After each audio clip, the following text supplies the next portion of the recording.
Shalom, selamat pagi Bapak Ibu yang dikasihi Tuhan. Bersama dengan saya Ibob David dalam program 5 menit yang memberkati.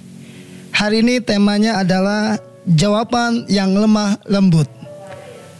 Amsal 15 ayat 1 berkata, jawaban yang lemah lembut meredakan kegeraman, tetapi perkataan yang pedas membangkitkan marah. Bapak Ibu yang dikasihi Tuhan, sadar gak sadar seringkali respon kita suka berlebihan.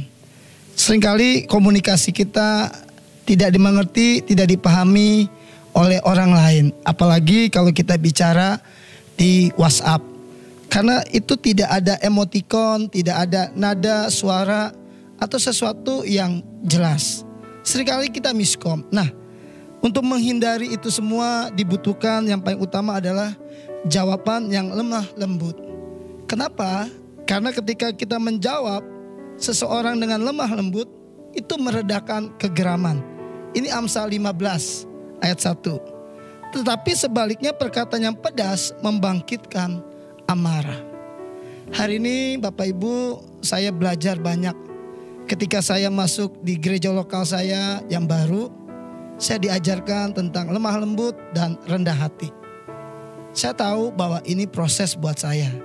Ini penyempurnaan kedewasaan saya dan Tuhan. Saya senang sekali ketika saya sadari hal ini pendewasaan saya. Nah, ketika hari Minggu kemarin ada seseorang negor saya via WhatsApp japri. Saya ditegur cukup keras. Tapi saya cuma menjawab, iya maafin kalau saya salah. Saya fokus concern lagi. Persiapan buat ini itu. Lalu saya cerita sama istri saya kaget. Karena tahu saya tipe orang yang meledak-ledak, tipe orang yang emosional, tipe orang yang mungkin cukup keras. Tapi entah kenapa, mungkin juga karena pas saya sedang persiapan untuk khotbah.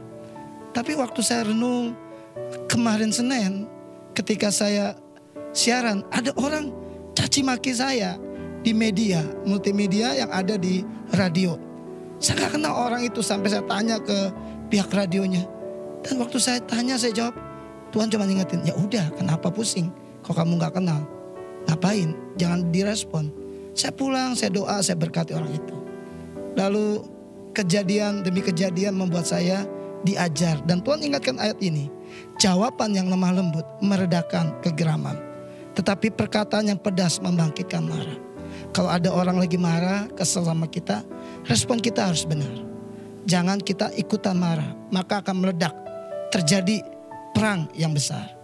Jadi hari ini kita belajar untuk tetap belajar lemah lembut.